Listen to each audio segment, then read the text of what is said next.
Oke, ini PLTU. Jadi di sini ya,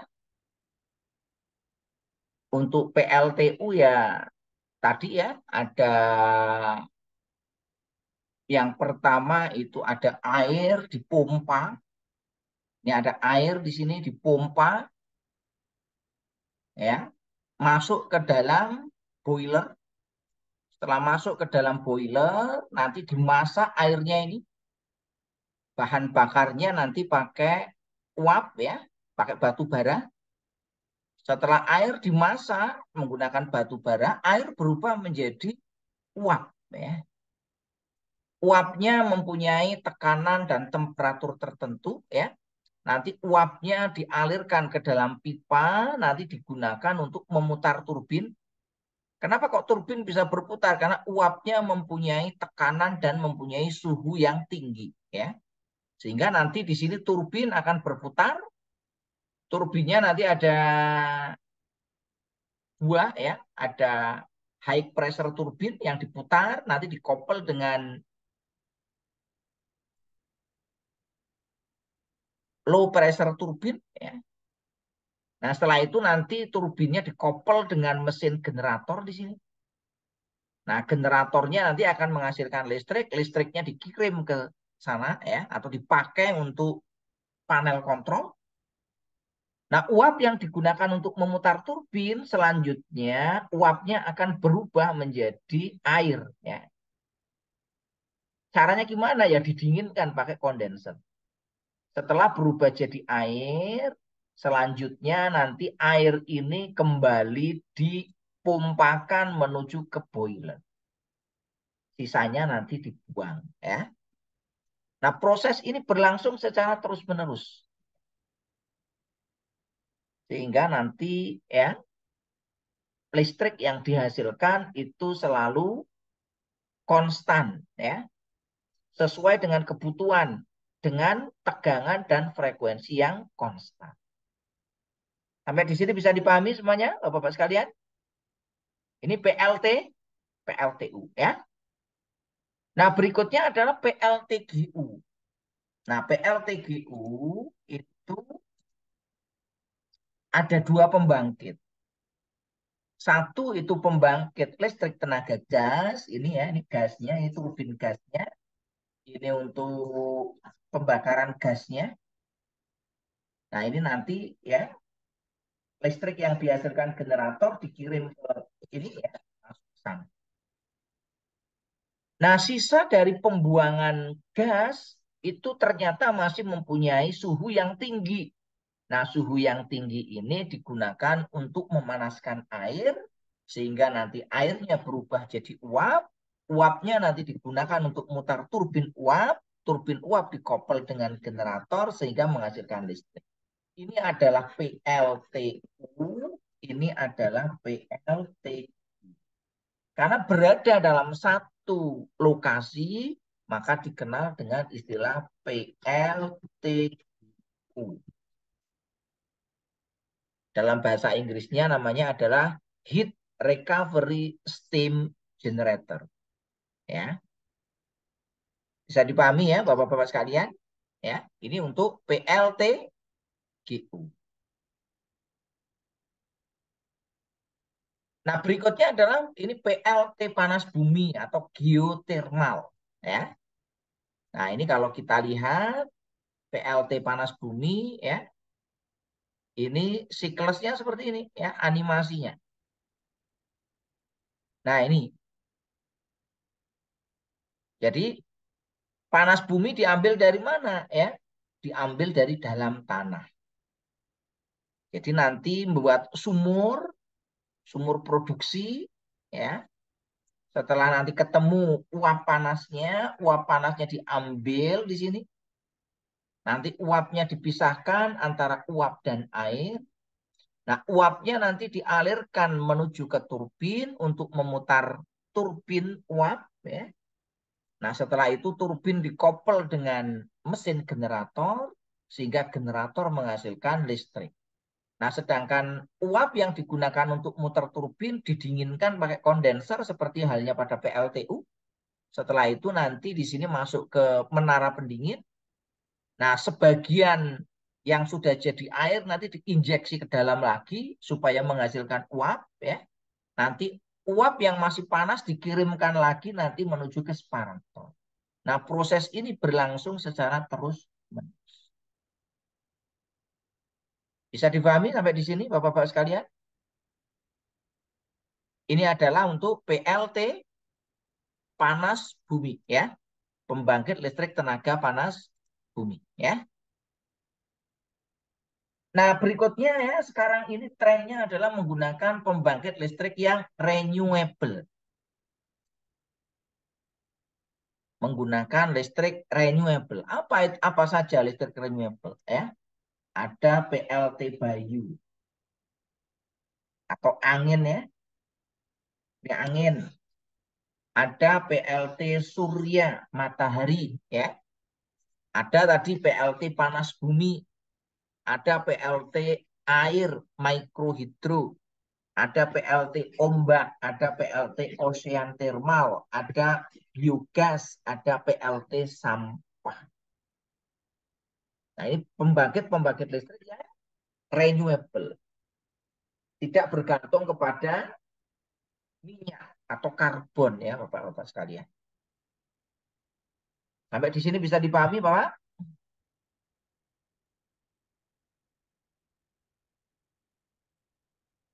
Nah, bagaimana pembangkit listrik masa depan? Kelemahan dari PLT renewable itu adalah intermittent, putus-putus.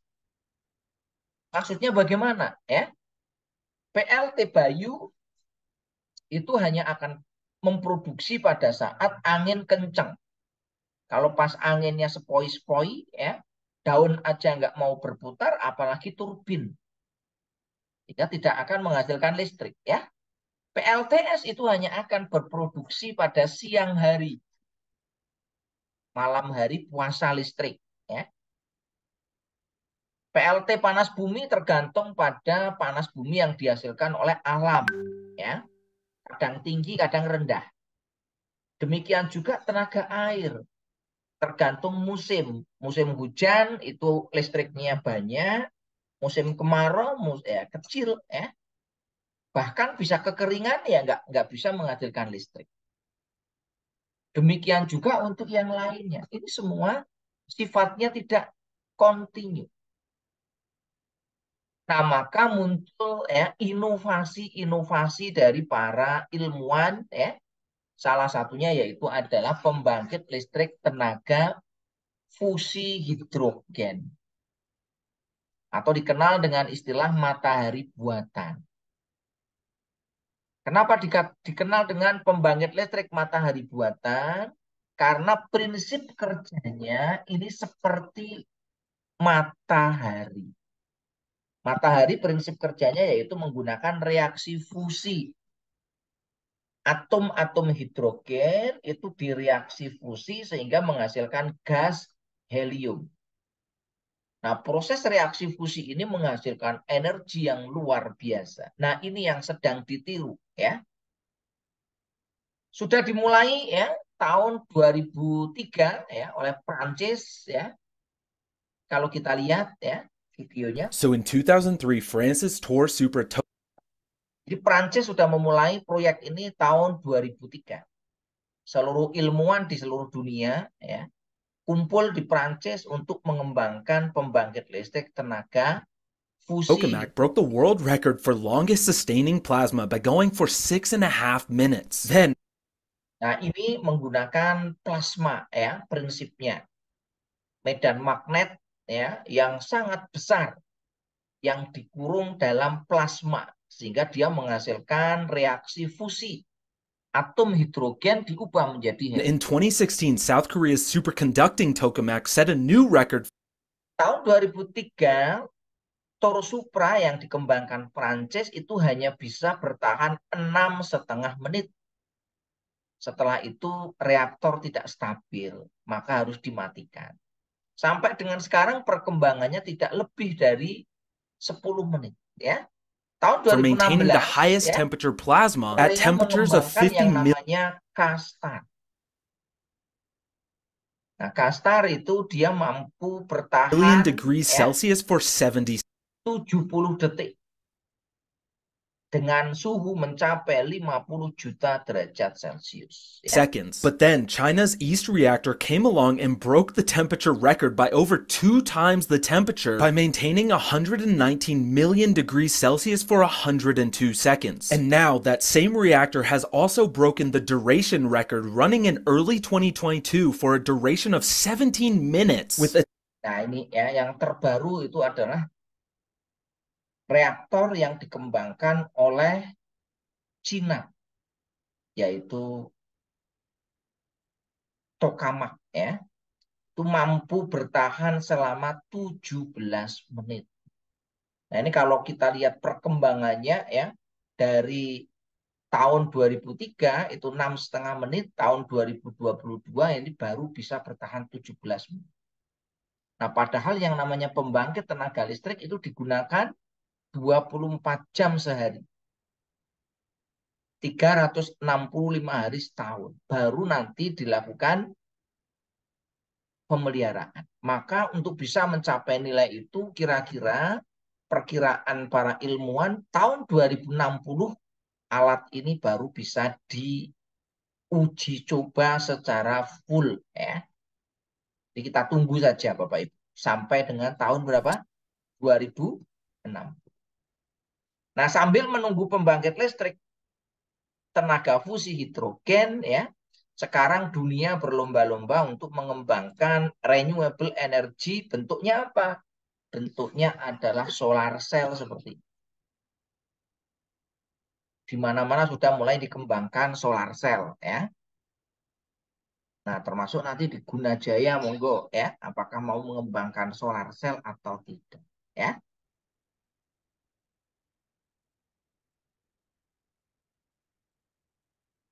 Oke ya, ini adalah untuk perkembangannya. Nah, Indonesia sudah mengembangkan di sini ya.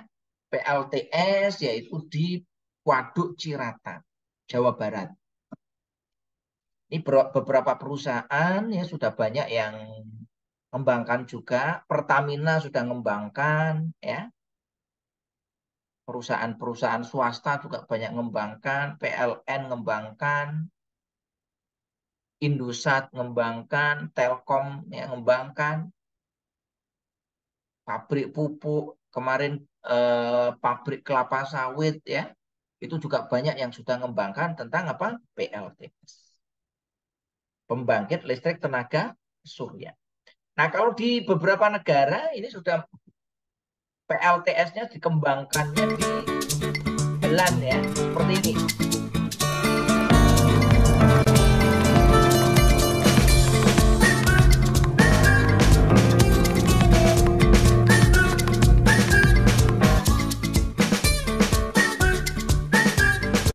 Nah, ini jalan raya, tetapi bawahnya isinya adalah solar cell. Ini solar cell ya, aspalnya aspal transparan. Jadi ini solar cell bisa menghasilkan listrik. Nah, Indonesia sebenarnya bisa mengembangkan ya. Kemarin kita membangun berapa ribu kilometer jalan tol ya, yang sebenarnya di atasnya bisa dipasang apa? Solar cell, nanti ditutup dengan aspal transparan. Sehingga nanti kalau ada kendaraan listrik lewat itu ngecasnya nggak usah pakai di rumah atau di kantor ya, tapi bisa sambil jalan sambil ngecas ya.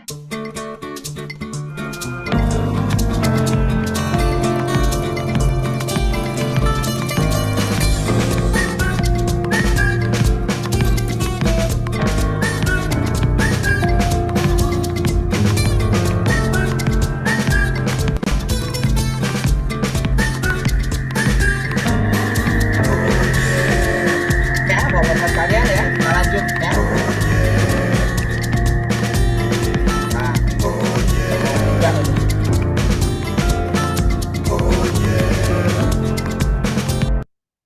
Nah, nah yang berikutnya apa Bapak-bapak Ibu sekalian? Yang berikutnya adalah ini ya. Ini terlalu cepat tadi ini. Nah, berikutnya adalah wind turbine. Ya, ini sekarang juga sudah dikembangkan di Indonesia ya, di Sulawesi ini sekarang banyak dikembangkan apa namanya? Wind turbine ya. Demikian juga untuk PLTA ya, di Indonesia sekarang banyak sekali dikembangkan PLTA ya, waduk-waduk baru ini pemerintahan Jokowi ini sekarang banyak mengembangkan apa?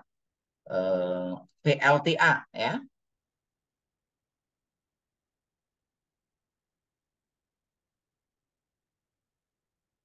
Nah, ini PLTA ya.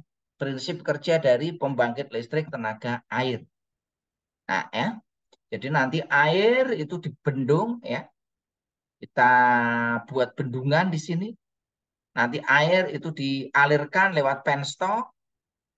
Aliran air ini nanti akan memutar turbin, turbin air.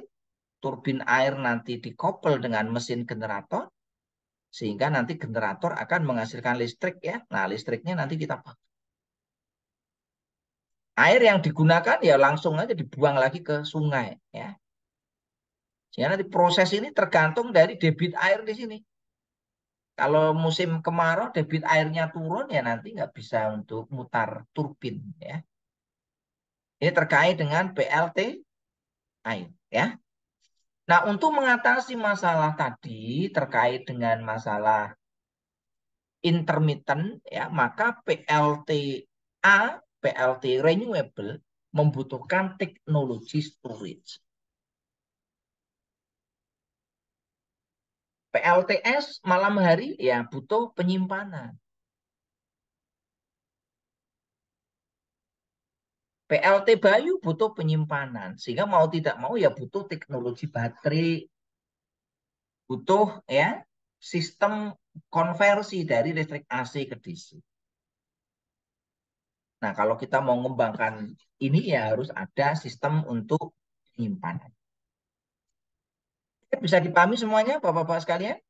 Sebelum nanti kita bahas masalah tentang apa? Genset ya. Ada yang mau ditanyakan? Silakan. Monggo Bapak-bapak sekalian. Sudah jelas semuanya? Cukup jelas, Pak. Oke, ada yang mau ditanyakan atau belum? Belum, Pak. Nah, sekarang kita bahas masalah genset ini ya. Apa itu genset ya? Genset itu singkatan dari generator set.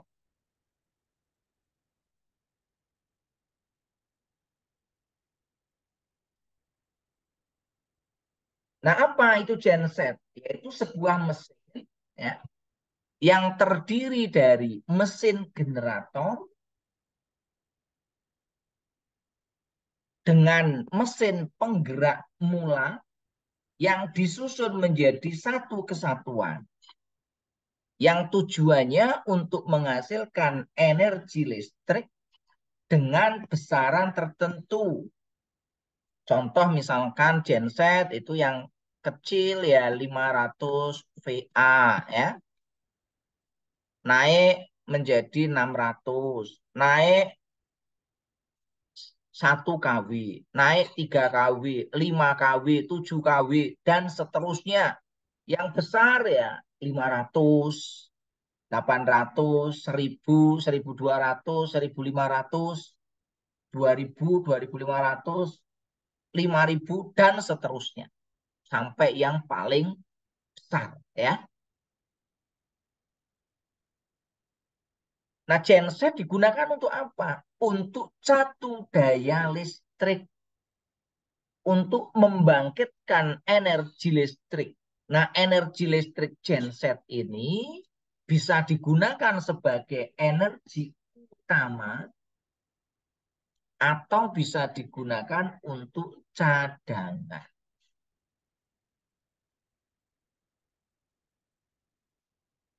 Nah, genset dipakai di mana? Ya, genset dipakai di rumah yang ukurannya kecil-kecil dipakai di rumah. Yang ukurannya sedang dipakai di kantor. . 。 . 。 . 。 . 。 . . . . . . . . . . . . . . . . . . . . . 。 . . . 。 . . 。 . 。 . 。 . 。 . . 。 。 . 。 . . . . . . . 。 . . . 5.000, 10.000, 15.000, 25.000 VA ya, atau 25 kVA, 200, 300, 500, dan seterusnya. Bisa juga dipakai di UKM, UMKM, unit usaha kecil, menengah, ya, maupun besar. Genset bisa digunakan sebagai sumber listrik cadangan atau backup. Nah, kalau yang menggunakan energi listrik itu adalah industri tambang, industri perkebunan sawit, ya, yang jauh sumber listrik PLN-nya, ya maka genset menjadi sumber utama. Tapi kalau di perkotaan, ya, di Jogja, di Bandung, di Jakarta, biasanya menggunakan sumber listrik utama dari PLN. Sehingga genset itu menjadi sumber energi cadangan. Nah, ini saya gambarkan blok diagram sistem kelistrikan, ya. Pada umumnya sistem kelistrikan, ya, itu disuplai sumbernya dari listrik PLN. Karena lebih murah, Pak, ya. Listrik PLN itu lebih murah. Listrik PLN 1 kWh itu paling sekitar 1.400-an, Pak, ya. Kalau pakai genset 1 kWh-nya berapa, Pak? Biaya operasinya. Ada yang tahu kira-kira? Contoh sederhana, Bapak pakai 500 kVA. 1 jam itu menghasilkan berapa bensinnya atau solarnya. Kalau kita hitung-hitung 1 kWh bisa lebih dari Rp2.000.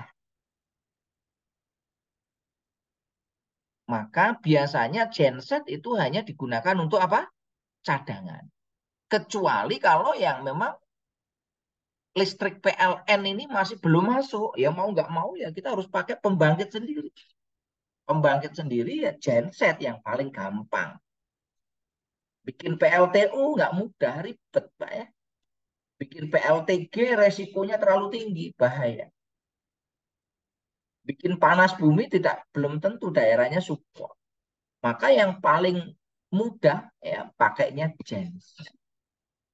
Maka di sini saya gambarkan, ya, untuk konsumen yang berlangganan listrik PLN lebih dari 200 kVA, umumnya, ya, dia berlangganan listrik PLN dengan menggunakan tegangan 20 kV. Maka supaya berlangganan listrik 20 kV gimana ya? Kita minta PLN untuk berlangganan. Maka nanti PLN akan menarikkan kabel dari gardu PLN, ya, ditarik kabel nanti menuju ke panel tegangan menengah atau switch gear.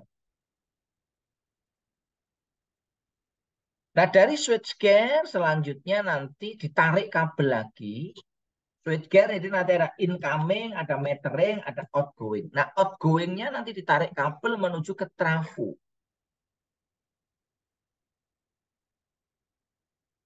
Nah, dari trafo ya masuk ke sekundernya trafo nanti dihubungkan ke ATS, Automatic Transfer Switch, ya. ATS nanti keluarannya masuk ke MDP. Nah, dari MDP dibagi menjadi beberapa SDP, dari masing-masing SDP dibagi SSDP, dan nanti masuk ke panel B. Sampai di sini bisa dipahami semuanya, Bapak-Bapak sekalian?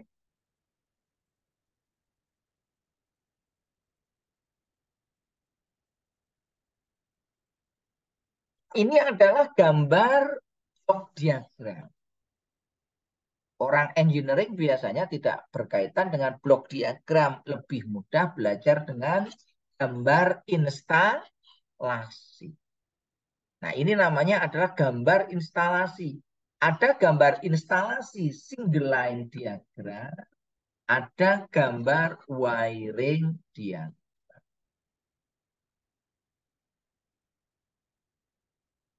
Ini single line-nya, ini panel tegangan menengah. Ini dari PLN masuk ke incoming, ya.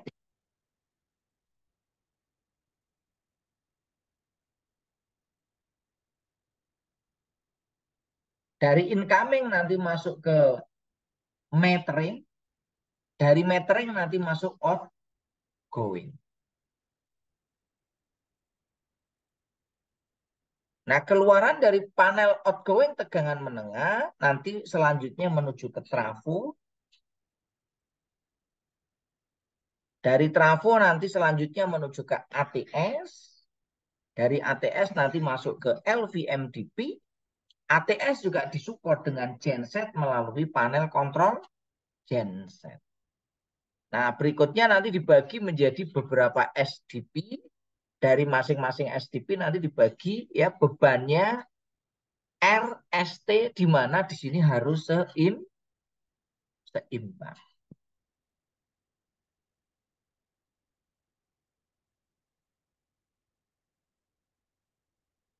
Gimana nih siang-siang ngantuk enggak ini Bapak-bapak sekalian?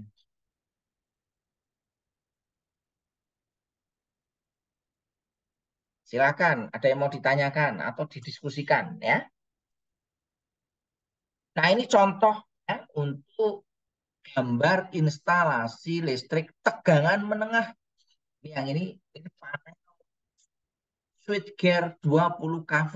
Ini panel 1, ini panel 2. Incomingnya dari bawah di sini. Ini incomingnya feeder 1 dan feeder 2. Ini incomingnya. Masuk ke incoming 1 dan incoming 2. Ini sama ya. Setelah masuk incoming, masuk metering. Yang di sini juga sama, masuk metering. Setelah masuk metering, di sini masuk ke outgoing 1 dan outgoing 2. Kalau ini outgoing 1, 2, 3, dan 4. Nah, dari outgoing selanjutnya nanti masuk ke trafo.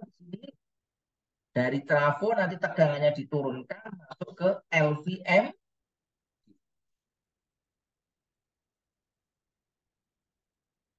Bisa dipahami semuanya?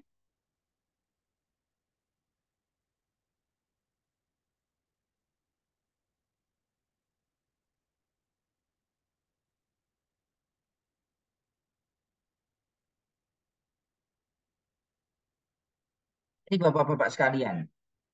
Ini gambar panel tegangan menengah.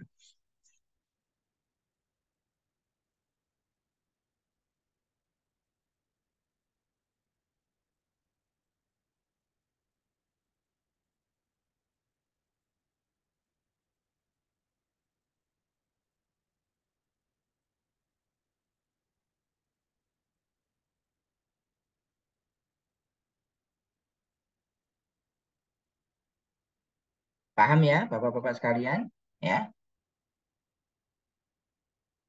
Ini untuk panel tegangan menengah ya, atau switchgear ya.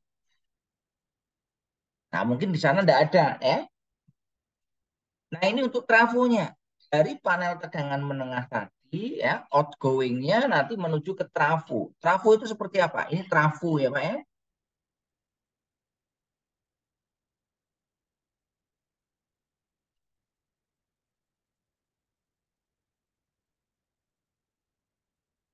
Trafo jenisnya macam-macam ya. Ada yang trafo 3 fase seperti ini, ada yang pakai konservator, ada yang tidak ya. Ada yang trafo kering seperti ini, ada yang trafo basah, ada trafo 1 pas, ada trafo yang dilengkapi dengan nitrogen cushion. Nah, fungsinya trafo untuk apa? Untuk menurunkan tegangan. Ini kalau Bapak berlangganan PLN 20 kV, sementara alat-alat Bapak kan pakai tegangannya kan tegangan 380 dan 220. Maka tegangan 20 kV itu harus diturunkan menggunakan trafo. Bisa dipahami semuanya? Sudah jelas?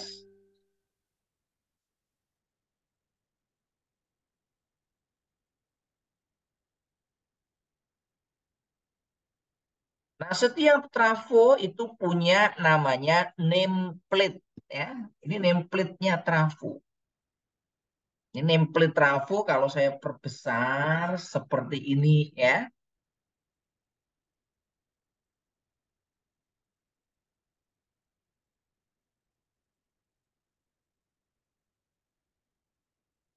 Nah, trafo itu ada banyak merek ya, Pak ya. Kalau di sana ada trafo enggak, Pak?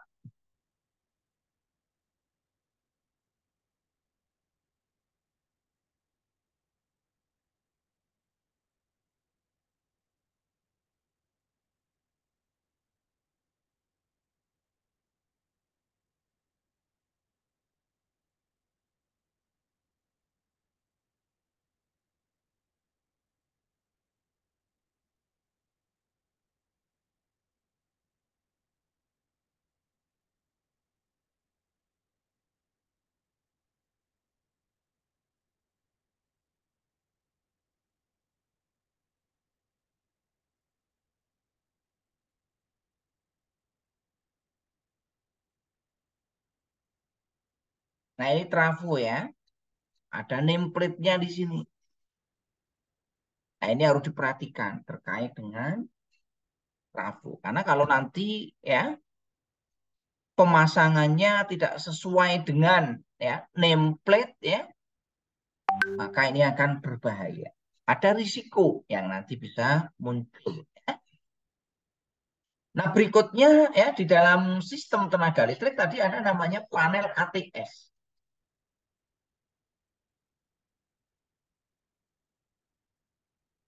Apa itu panel ATS? ATS singkatan dari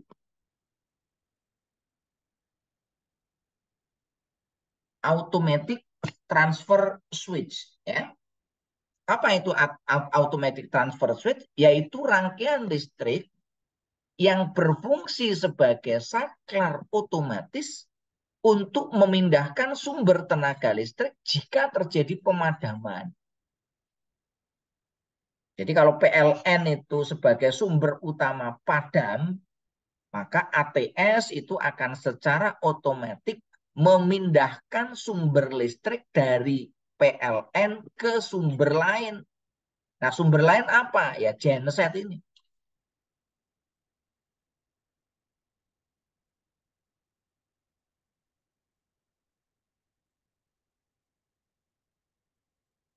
Demikian sebaliknya ya.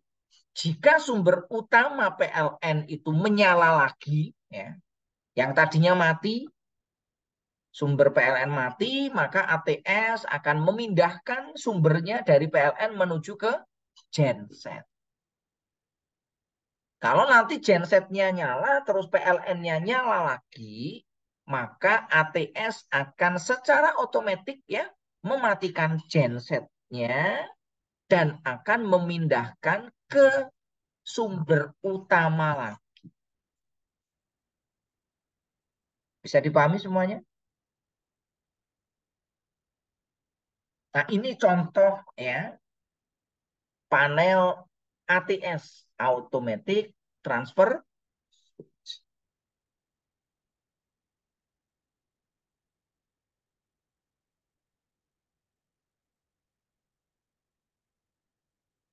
Kalau saya gambarkan begini Bapak-bapak sekalian. Ini sumber PLN, sumber utama. Ini genset sebagai cadangan. Nah, ini ATS-nya di sini ya. Dia nanti inputnya milih. Mau yang hitam, ini input satu, ini input dua. Kita pilih di sini. Nggak boleh dua-duanya. Di sini nanti ada switching ya. Kita mau pakai ke sini ya. Atau ke sini. Yang mau kita sambungkan. Nah, outputnya nanti menuju mana? Outputnya menuju ke LVMDP, ke panel. ke panel tegangan rendah, yang nanti dari panel tegangan rendah nanti masuk ke panel peralatan-peralatan. Nah, di genset nanti kontrolnya pakai apa? Start, stop, stopnya di sini pakai PKG, panel kontrol genset.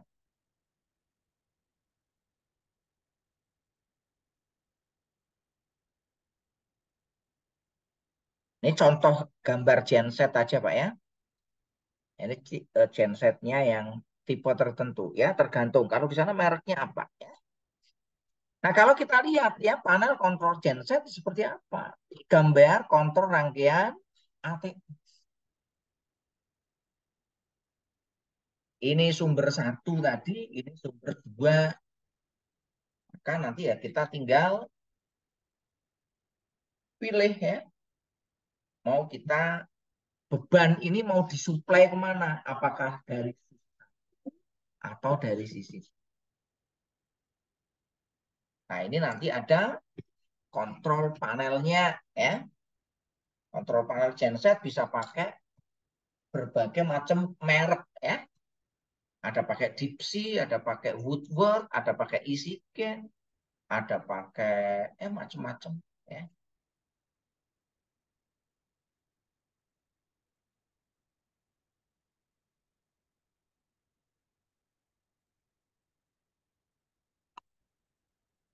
Nah, ini contoh ya.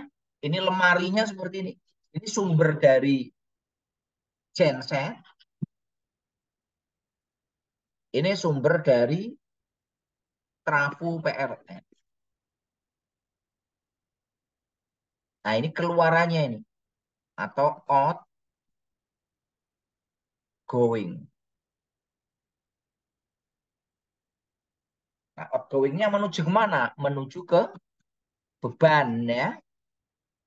Bebannya apa? Lampu, kipas, pompa, dan seterusnya.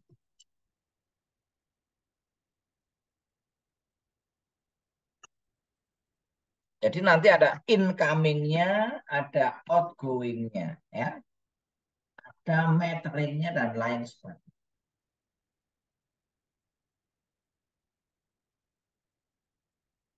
Kalau genset nyala, ya nanti di sini indikatornya akan jalan, tegangannya akan keluar.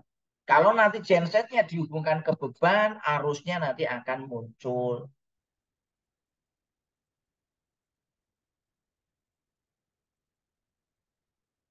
Sebaliknya kalau nanti gensetnya mati, ya di sini nanti akan kosong semuanya. Berarti nanti yang menggerakkan siapa? Dari sini. Dari PLN. Maka di sini nanti akan muncul tegangannya, arusnya, dayanya, kospinya, dan lain sebagainya.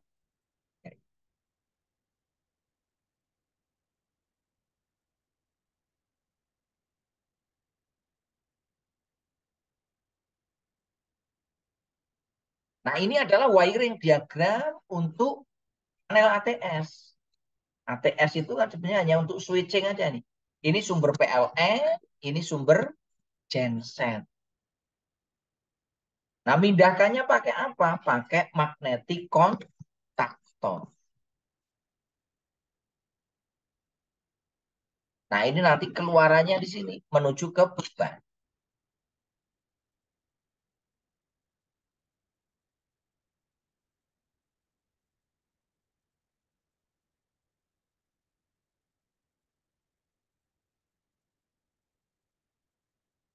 Jadi nanti magnetic kontaktornya ya akan on off aja di sini ya. Akan berubah menjadi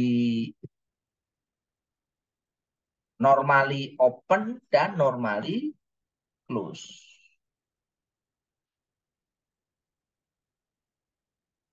Pada saat PLN nyala, maka di sini semua berubah jadi normally close.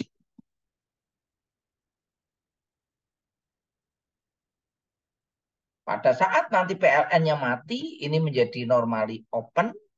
Nanti yang di normally close yang kontaktor di sisi genset. Bisa dipahami semuanya, Bapak-Bapak sekalian?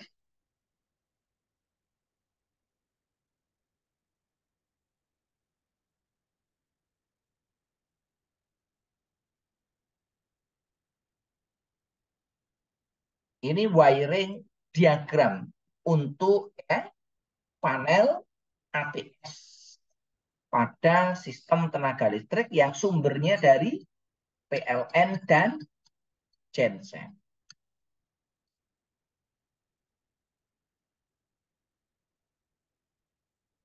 Nah, bentuk LVMDP sekarang kita lihat. Ini contoh LVMDP ya. Low voltage main distribution panel atau sering disebut sebagai panel utama. Ada panel yang tidak ditutup dengan selungkup ya seperti ini. Ini panel yang tidak dilengkapi dengan selungkup. Ini panel yang diselungkup, dikasih tutup. Yang bagus yang mana? Yang dilengkapi dengan tutup, yang sebelah kanan. Karena lebih aman ya.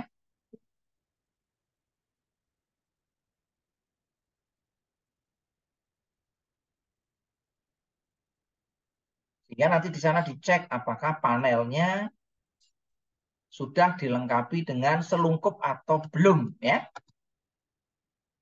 Sehingga kita tidak menemukan langsung kebas-ban.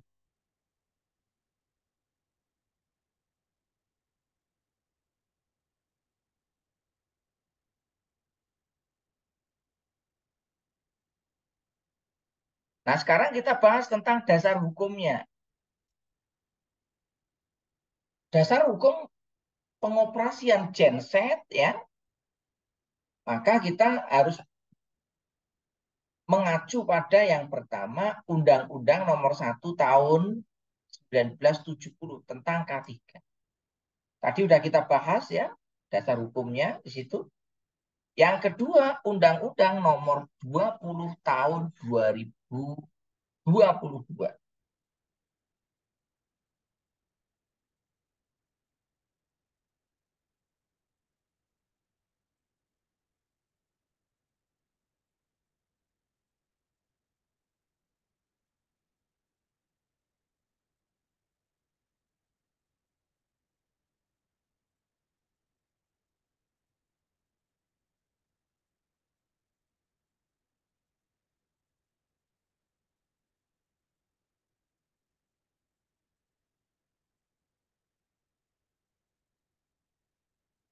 Nah, yang berikutnya peraturan-peraturan ya turunannya. Ada peraturan Menteri Tenaga Kerja dan lain sebagainya. Ya. Intinya apa? Terkait dengan masalah perizinan tentang genset. Jadi nanti terkait dengan perizinan genset ya, untuk genset yang kapasitasnya lebih dari 200 kVA itu harus memiliki izin operasi atau SIO. Memiliki izin operasi dari Dinas ESDM. Dan ini juga nanti harus ada ahli K3 listriknya dari Kemenaker. Jadi nanti ada dua ya, dari Kemenaker dan dari apa? ESDM.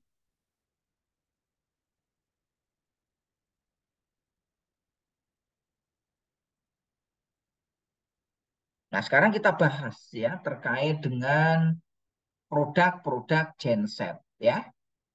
Ini produk-produk genset yang banyak beredar di pasaran. Mungkin kalau kita bicara tentang genset yang paling mendominasi yaitu ya Caterpillar ya. Ini pemain lama nih Caterpillar ini.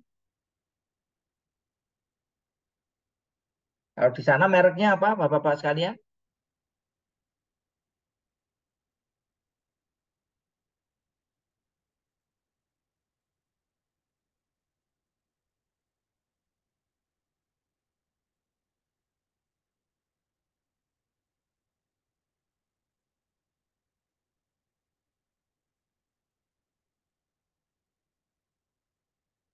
Nah, selain Caterpillar, ada merek apa lagi? Ada Volvo.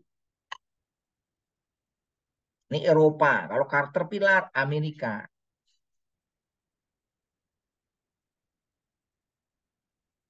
Ada juga Kamin. Ya. Ada Perkin.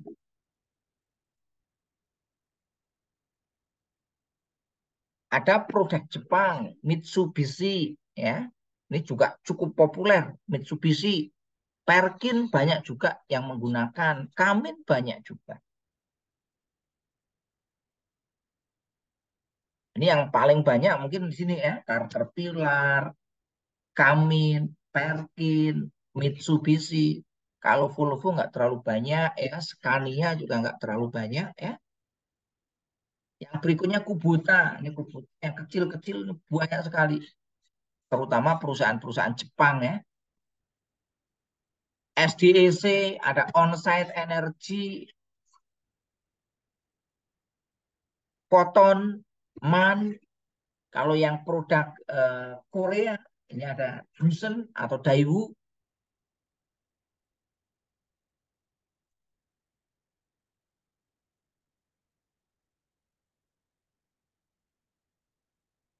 Jepang juga punya Iwata, Indonesia punya Hartech, Hargen, ada Yanmar, ya, ada Lovol, ada Foudi, dan lain sebagainya. Ini jenis ya merek genset yang banyak beredar di Indonesia. Ini mereknya mungkin ada banyak. Dan saya tidak update semua merek yang ada di Indonesia. Mungkin di tempat bapak-bapak sekalian ada di sini ya, atau mungkin tidak ada.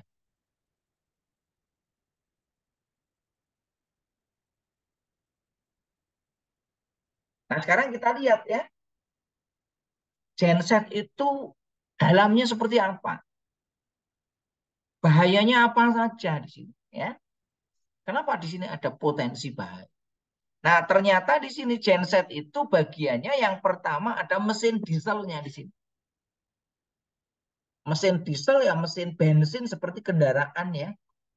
Kalau Bapak punya mobil Pajero ya itu pakai mesin diesel.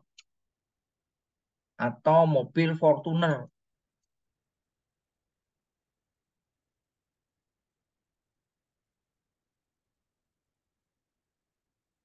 Pajero, Fortuner, apalagi yang pakai mesin diesel ya. Nissan X-Trail, mobil-mobil besar lah, truk ya, itu bus pakainya adalah mesin diesel. Ini teman-teman yang otomotif paham ya. Nah, komponen kedua adalah generator. Jadi mesin diesel nanti dikoppel di sini dengan mesin generator. Yang lainnya sebenarnya pendukung aja. Sistem bahan bakar ya, ini nanti di sini tangki bahan bakarnya ya. Yang berikutnya ada AVR-nya untuk kontrol tegangan. Ada sistem pendinginnya ya, radiator untuk mendinginkan karena di sini mesin diesel kan butuh pendingin ya, butuh radiator. Seperti mesin kendaraan ya. Kendaraan butuh radiator. Pendinginnya pakai apa? Pakai air atau pakai liquid. Coolant ya, orang-orang lapangan nyebutnya coolant, pendingin. Ada juga yang pakai air biasa ya, ada yang pakai air murni ya untuk mendinginkan di sini. Ini jenis-jenis pendingin. Nah, selain pendingin dalam bentuk liquid, ada juga pendingin dalam bentuk angin ya. Di sini ada blower, termasuk nanti untuk gas buangnya ya, membuang exhaust, knalpotnya. Nah, itu nanti ada pipa pembuangan sendiri.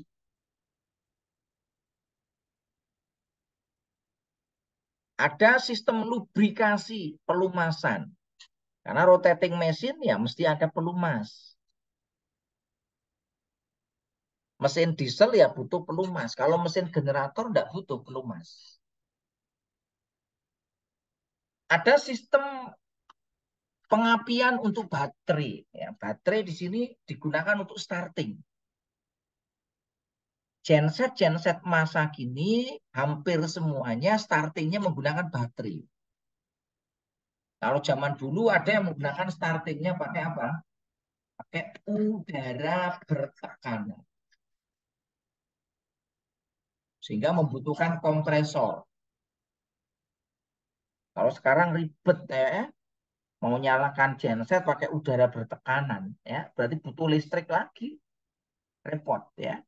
Maka pakainya sekarang aki lebih mudah, lebih fleksibel.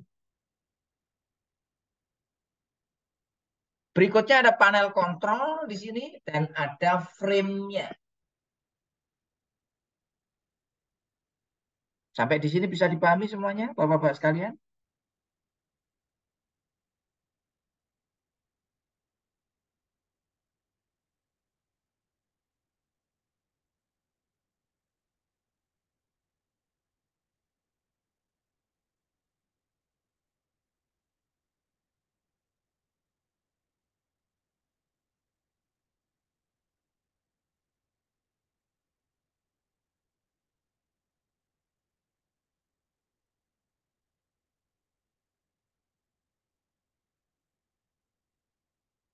Nah, kalau kita kelompokkan, komponen utamanya apa di sini? Yaitu komponen mesin diesel sebagai penggerak utama atau penggerak mulanya yang memutar turbin, ya, generator ya. Dan yang kedua mesin generator.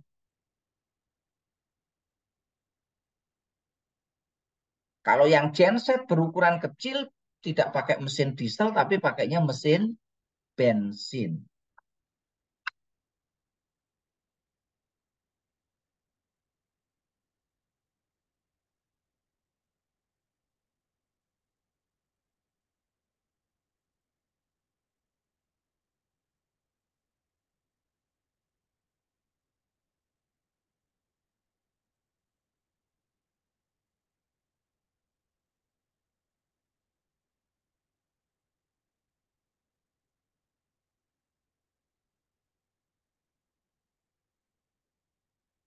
Nah, yang lainnya tadi ini semuanya pendukung, komponen pendukung.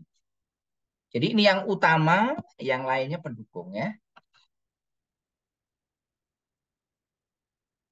Nah, sekarang kita lihat komponen yang pertama, ini mesin diesel.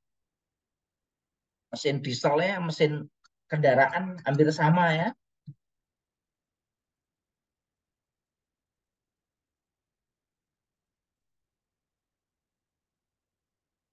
Apa fungsinya mesin diesel sebagai penggerak mula yang nanti dikoppel dengan mesin generator. Nah, sehingga nanti generator bisa berputar ya dengan putaran N sama dengan 120 dikalikan F dibagi P. Nah, berapa kecepatan putar dari generator nanti dibaca di nameplate. Biasanya generator di Indonesia kecepatan putarnya 1.500. Nah, dengan N-nya 1.500, maka F-nya bisa kita hitung. F-nya sama dengan N kali P dibagi 102. N-nya 1.500, P-nya itu 4 dibagi 20 sama dengan ketemunya F-nya adalah 50 Hz. Jadi untuk menghasilkan frekuensi 50 Hz, maka mesin diesel yang menggerakkan generator harus berputar secara konstan pada kecepatan 1.500 R.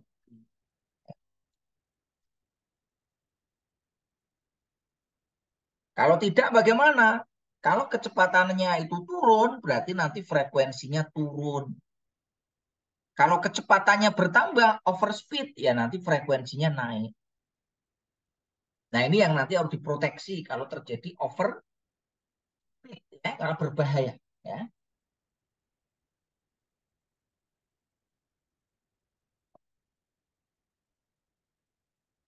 Nah, ini teman-teman yang dari SMK Otomotif paham ya? Prinsip kerja motor bakar. Motor bakar itu bisa motor bensin, bisa motor diesel.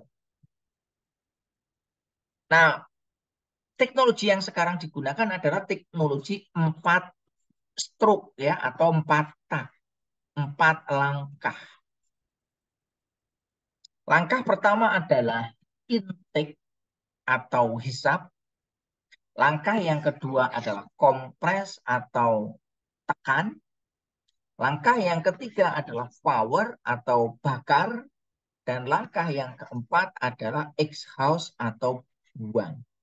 Apa yang dimaksud dengan hisap? Yang dihisap adalah di sini ya, udara dan bahan bakar dihisap di piston.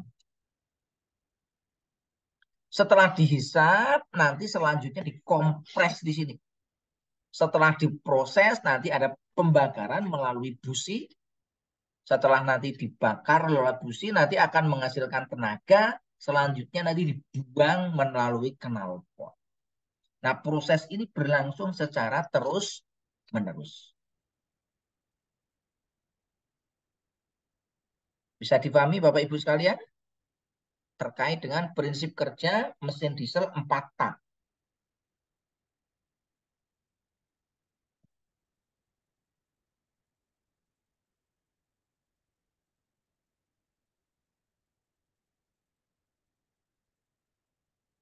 Nah, komponen yang kedua apa?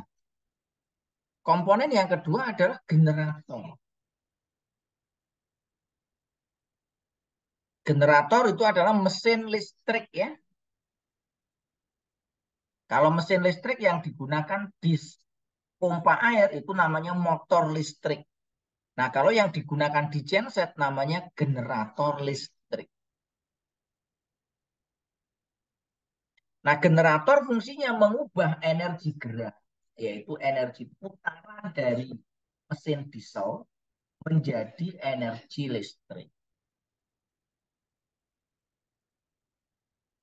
Nah, umumnya mesin listrik yang digunakan adalah mesin sinkron. Karena mesin listrik itu ada dua, mesin AC dan mesin DC. Mesin AC dibagi dua, mesin sinkron dan asinkron.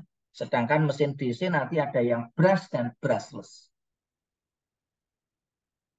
Nah, setelah dia diputar dengan mesin diesel, selanjutnya generator akan menghasilkan listrik AC, baik 1 fase maupun 3 fase, tergantung jenis mesin listriknya.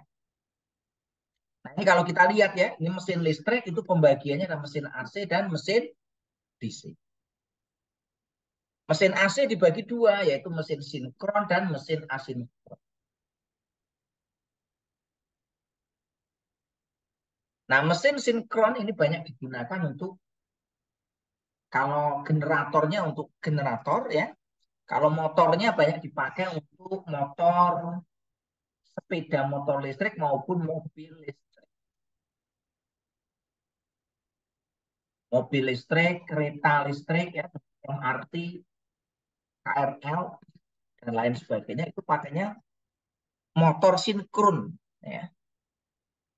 Nah, kalau pompa air ya, pompa air terus blower, fan dan lain sebagainya kebanyakan pakainya adalah motor induksi. Nah, mesin DC dipakai untuk apa? Biasanya dipakai untuk alat angkat dan angkut, crane, forklift, dan lain sebagainya. Bisa dipahami Bapak sekalian?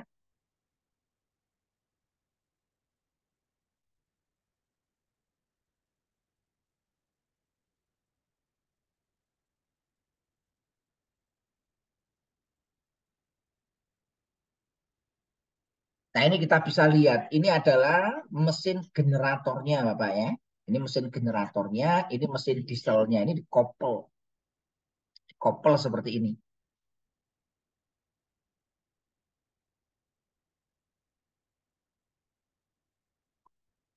Hampir semua generator pada pembangkit tenaga listrik menggunakan jenis mesin sinkron. Nah, mesin sinkronnya ini nanti diputar dengan menggunakan penggerak mula. Kalau di genset diputar pakai mesin diesel. Nah, selain diputar, nanti butuh eksitasi untuk menghasilkan putaran dan menghasilkan tegangan listrik.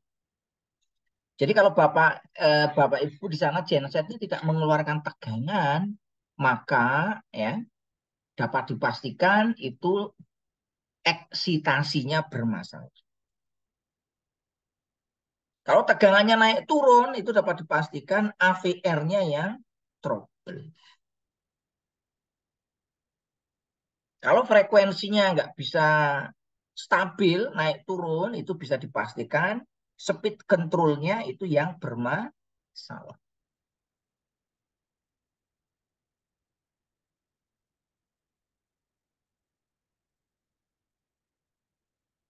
Kalau mesin diesel masalahnya macam-macam ya. Mesin diesel masalahnya biasanya mekanik ya. Kebocoran oli, silnya yang tidak rapat, dan lain sebagainya.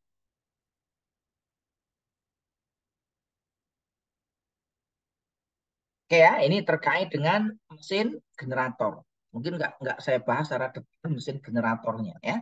Nah ini Bapak Ibu contoh ya prinsip kerja generator listrik.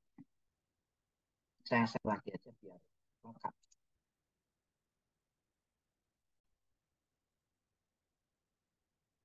Oh nggak bisa jalan ini ya. Oke saya stop dulu. Bentar.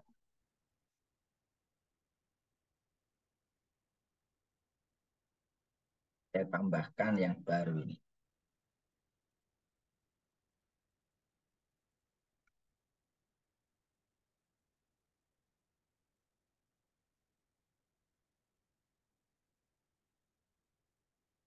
Ini ada di sini sebentar ya Bapak Ibu ya.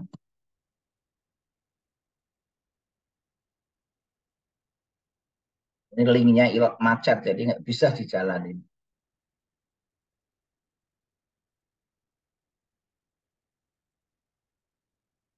Nah ini udah kita putar lagi.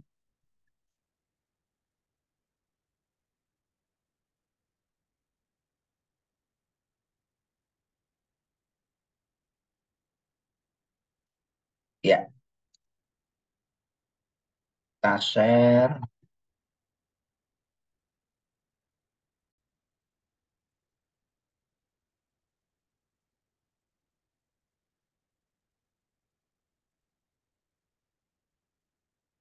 Duh, nggak bisa.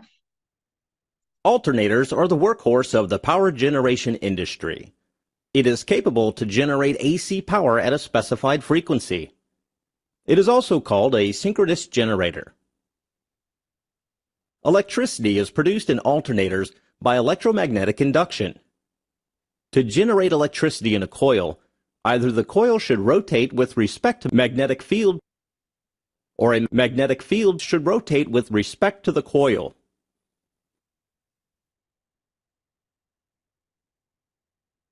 In the case of alternator, the latter approach is used.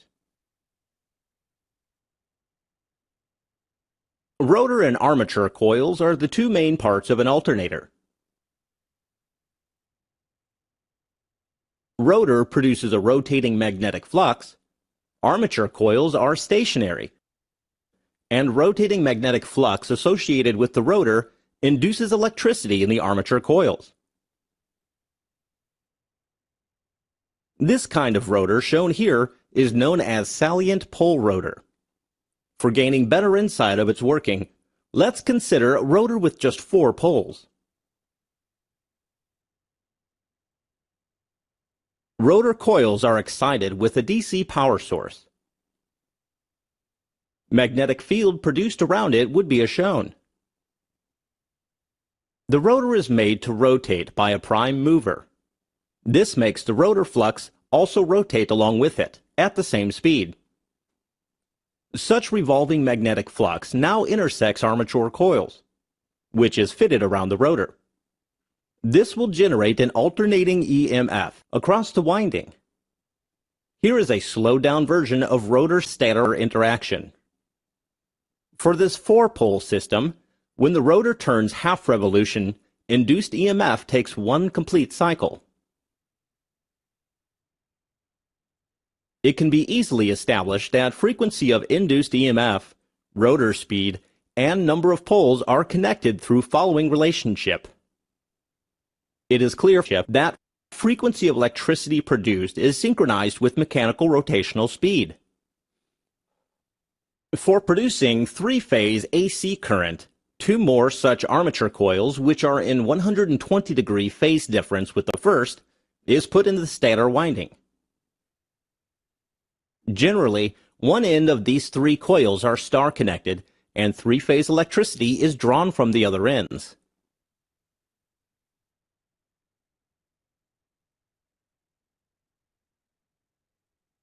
It is clear from this equation that in order to produce 60 Hz electricity, a four-pole rotor should run at following RPM. Such huge RPM will induce a tremendous centrifugal force on poles of the rotor, and it may fail mechanically over time. So salient pole rotors are generally having 10 to 20 poles, which demands lower RPM. Or salient pole rotors are used when the prime mover rotates at relatively lower RPM.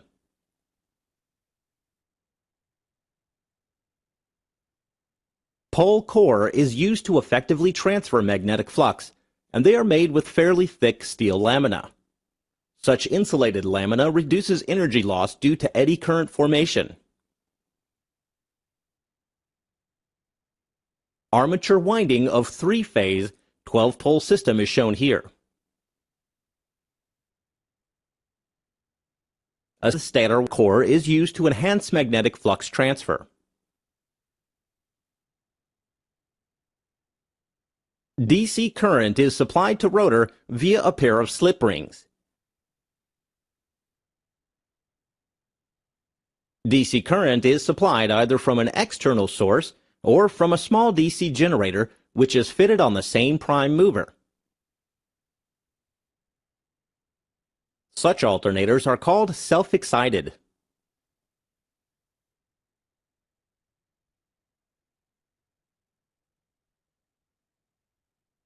With variation of load, generator terminal output voltage will vary. It is desired to keep the terminal voltage in a specified limit. An automatic voltage regulator helps in achieving this. Voltage regulation can be easily achieved by controlling the field current. If terminal voltage is below the desired limit, AVR increases the field current, thus the field strength. This will result in increase in terminal voltage. If terminal voltage is high, the reverse is done. Hope you had a nice introduction to working of alternators. Thank you. Oke, ini tadi Bapak ya. Nah, berikutnya terkait dengan nameplate generator. Setiap generator punya nameplate ya. Ini informasi di nameplate ya terkait dengan tadi ya frekuensi, tegangan, fase, kospi, eksitasi dan lain sebagainya. Nah, ini Bapak-bapak nanti juga pada waktu praktik ya nanti kita perlu mengetahui ya tentang karakteristik dari generatornya ya. Nah, ini misalkan untuk generator Hartek nih ya. Ini modelnya apa, serial numbernya, engine-nya apa ya, tipenya apa, terus apa namanya, outputnya berapa, ini 500 kVA, ini tegangannya kalau saat ini ya 220 garis miring 380, arusnya 760 ya, power faktornya 0,8 ya, kecepatan putarnya ini 1500 rpm Pak ya, frekuensinya 50 Hz, rating ini ya untuk pembebanannya 80% ya dan lain sebagainya. Ya, ini terkait dengan nameplate. Nah, terkait dengan generator ya atau pembangkit tenaga listrik itu yang perlu dikontrol apa ya? Ada dua yang perlu dikontrol. Apa yang perlu dikontrol? Yang pertama, yang namanya generator itu menghasilkan adalah daya aktif. Ini watt ya. Yang kedua, namanya generator menghasilkan var.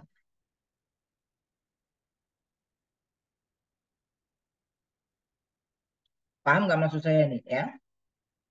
Generator menghasilkan watt ya. Karena generator itu nanti digunakan untuk mensuplai beban.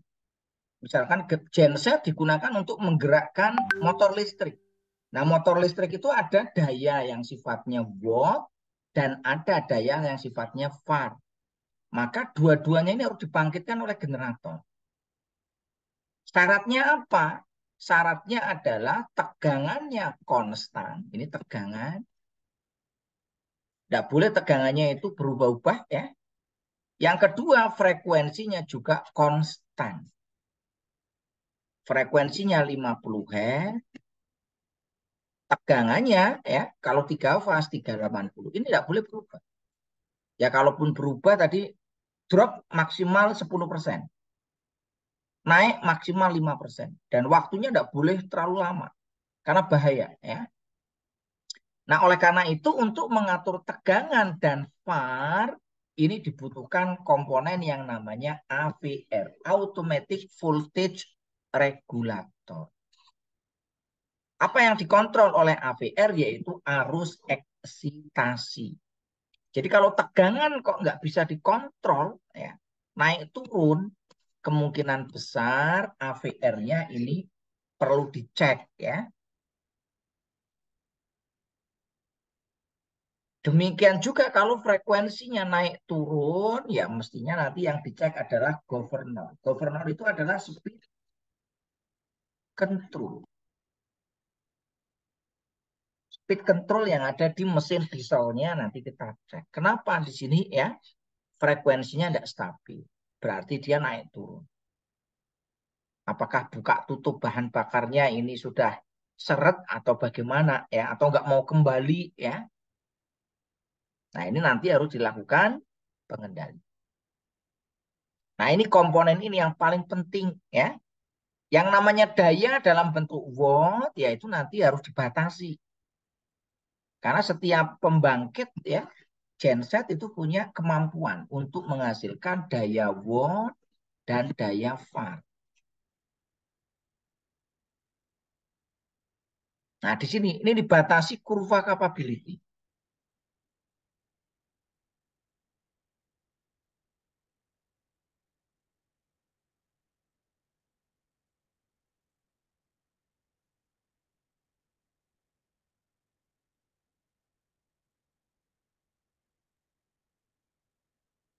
Bisa dipahami semuanya? Ada yang mau ditanyakan?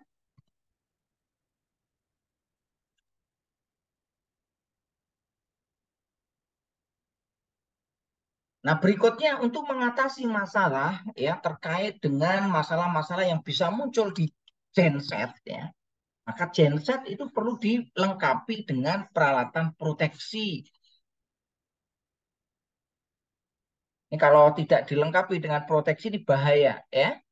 Bisa menimbulkan kecelakaan kerja, bisa menimbulkan kerusakan alat ya dan bisa menimbulkan dampak kerusakan lingkungan. Apa saja yang perlu diproteksi?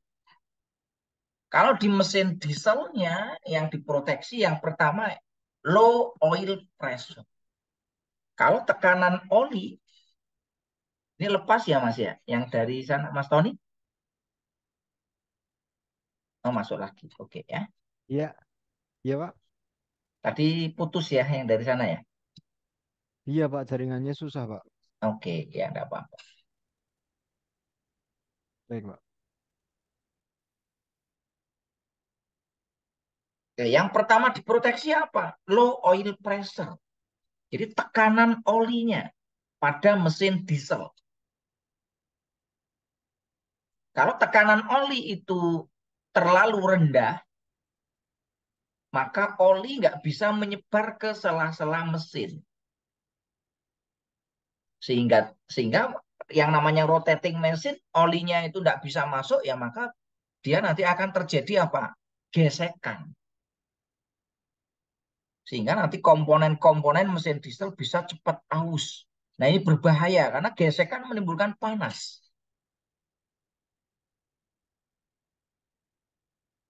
Maka di sini apabila tekanan oli terlalu rendah, ya maka dia nanti akan menyebabkan dia trip, ya. Mesin dieselnya akan secara otomatis mati, ya. Yang kedua yaitu high water temperature.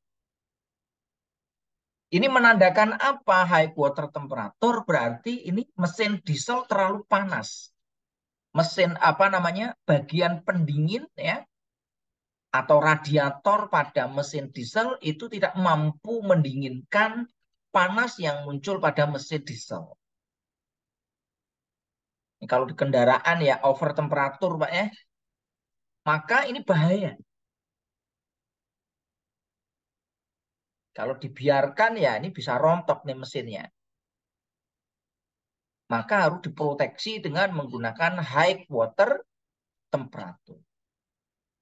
Bisa karena ada sumbatan, ya, di bagian radiatornya itu udah ngerak, ya, sehingga air radiator nggak bisa lancar bersirkulasi. Atau air radiatornya berkurang, ya, sehingga di situ menjadi sangat panas. Nah, ini harus diperhatikan.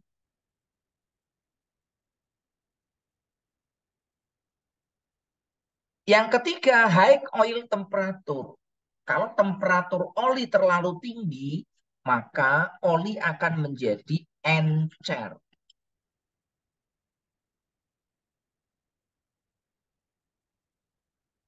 Kalau oli itu encer, ya maka kemampuan untuk menjadi pelumas itu semakin berkurang.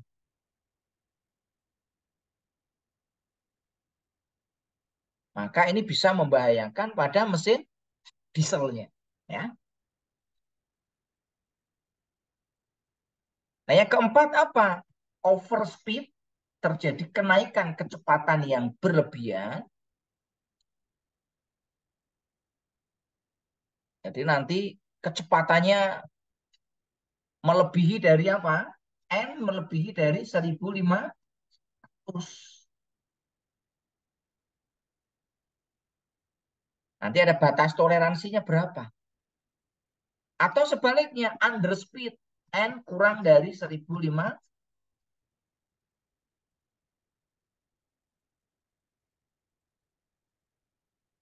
Overspeed itu bahaya, underspeed itu juga bahaya. Maka di situ perlu diproteksi.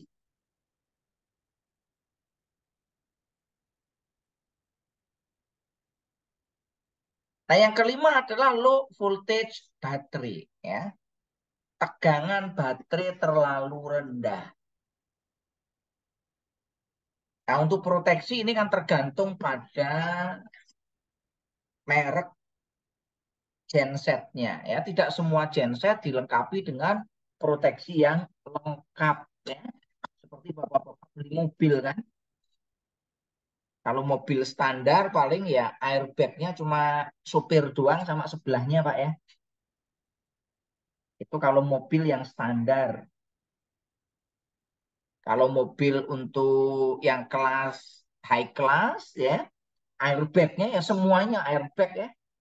Penumpang supirnya, sebelahnya, penumpang tengah, penumpang belakang, semuanya ada airbag. Yang kedua, ya, kalau di mobil itu ada benturan dari samping, ya. Itu juga nanti ada di situ protection dari beam, ya. Jadi kalau ada benturan dari samping itu penumpang tidak akan mengalami kecelakaan. Terus ada namanya apa, ya? Remnya misalkan ABS, anti-lock brake switch. Nah, ini hanya ada di kendaraan-kendaraan yang atas. Ada EBD, ya, ada hill assist dan lain sebagainya. Kalau sekarang ada ADAS, ya. Sama dengan genset, ya. Genset itu ya yang semakin kompleks, semakin besar kapasitasnya, peralatan proteksi engine-nya semakin banyak. Tapi kalau semakin kecil gensetnya, semakin murah, ya proteksinya semakin terbatas.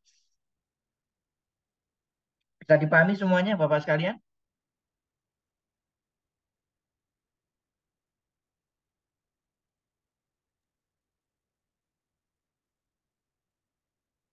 Nah, sekarang yang kedua, proteksi di generatornya. Kalau ini proteksi di mesin dieselnya, ini proteksi di mesin generatornya. Apa saja proteksi di mesin generatornya, yaitu over atau under voltage. Tegangan lebih dan tegangan kurang. Karena kalau tegangannya terlalu tinggi, bahaya untuk peralatan. Ya.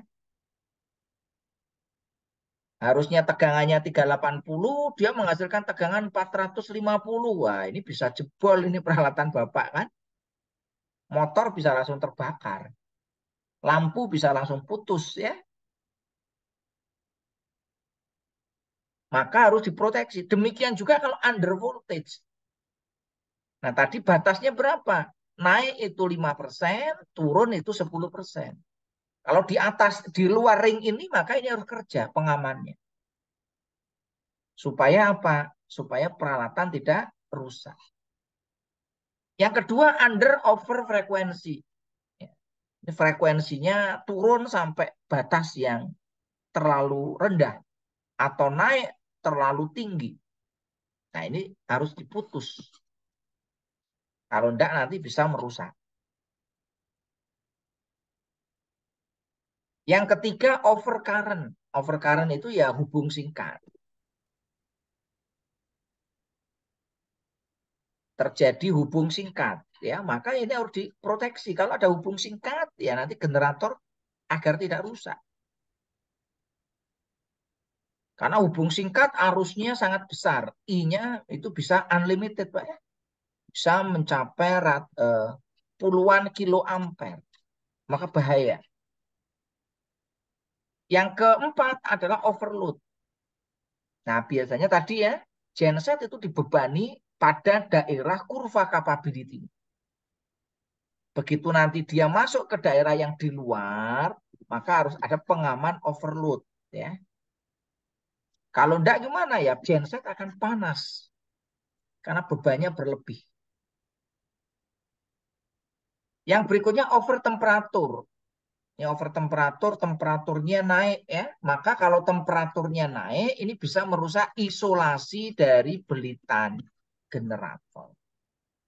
Maka harus diproteksi. Berapa sih suhunya ini? Ini pakai TOR, Thermal Overload Relay ya. Berikutnya reverse power. Ini untuk genset yang dihubungkan secara sinkron atau paralel ya. Kalau gensetnya tidak paralel ya nggak perlu ada reverse power. Artinya apa reverse power itu? Genset berubah. Genset harusnya mensuplai listrik, tapi di sini malah justru minta listrik. Dia berubah menjadi motor listrik. Nah ini bahaya sekali. Karena genset itu punya BBM. Pada saat dia diputar oleh sistem, ya, maka ini bisa menghasilkan ledakan. Maka di sini wajib kalau yang nanti untuk operasi sinkron ya di paralel, maka dia harus dilengkapi dengan pengaman yang namanya power reverse relay.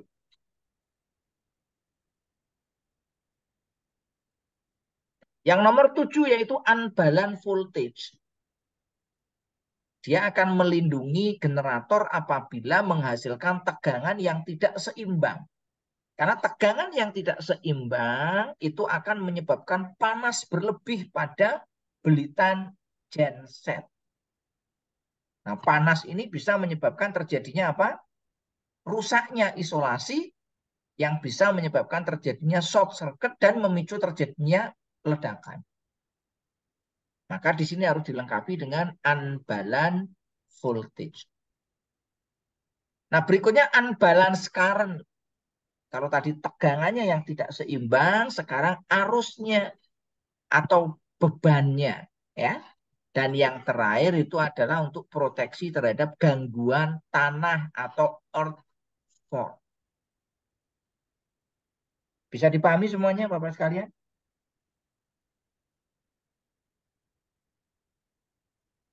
Ini adalah beberapa ya proteksi yang nanti kita butuhkan untuk genset agar tidak membahayakan. Ya.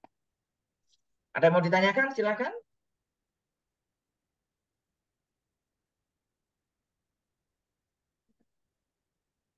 Monggo Bapak-Bapak sekalian.